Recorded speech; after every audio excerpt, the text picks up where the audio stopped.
Saudara, ratusan tenaga honor di lingkup pemerintahan Aceh melakukan aksi unjuk rasa di depan gedung DPRA menuntut agar mereka diangkat menjadi P3K penuh waktu. Menyikapi tuntutan para tenaga honorer, pihak DPRA berjanji akan melakukan koordinasi dengan pihak terkait terhadap tuntutan mereka. Seratusan tenaga honorer pemerintah Aceh pada Selasa pagi mendatangi gedung DPRA.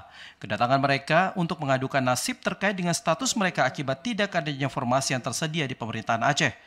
Selain itu, mereka juga menuntut agar pemerintah Aceh menambah kuota formasi bagi seluruh tenaga non-ASN yang terdata pada BKN untuk segera diangkat menjadi P3K penuh waktu. Sementara itu, usai mendengarkan tuntutan para tenaga honorer, Wakil Ketua 1 Komisi A DPRA Rushidi Mukhtar mengatakan bahwa pihaknya akan berupaya untuk berkomunikasi dengan pihak terkait tentang nasib mereka, di mana hasilnya nanti akan direkomendasikan kepada Kemenpan RB agar R2 dan R3 dapat diangkat sebagai P3K pada tahun 2025 ini. BKA kita pertanyakan kembali tentang nasib mereka yang belum masuk dalam yang paruh waktu. Begitu juga tuntutan mereka, nanti kita musyawarahkan lah. Semua instansi data bagi non-ASN, berapa yang jumlah yang belum diangkat menjadi P3K. Kita tanya kembali nantinya. Selain itu, dirinya juga mengharapkan kepada kepala daerah yang baru terpilih untuk ikut memperjuangkan nasib tenaga honorer, terlebih bagi tenaga honorer yang telah berlanjut usia. Badan Kepegawaian dan Pengembangan Sumber Daya Manusia BKPSDM di setiap kabupaten kota pun diminta untuk mendata tenaga non-ASN dengan teliti agar mereka dapat masuk dalam sistem BKN tahun 2025 ini.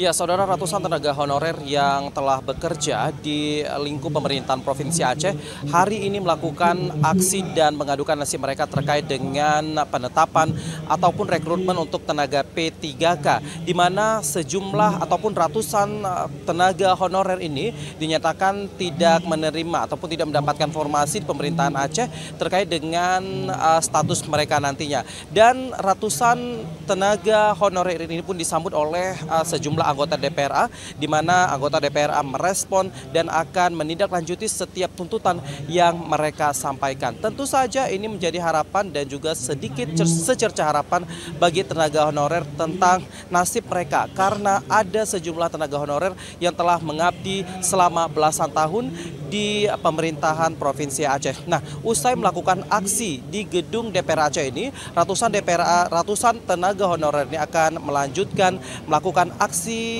demo ataupun aksi unjuk rasa mereka dan mengadukan nasib mereka ke gedung Gubernur Aceh. Dari gedung DPRA Aceh, Novian Aulia dan juru kamera Haryanto melaporkan.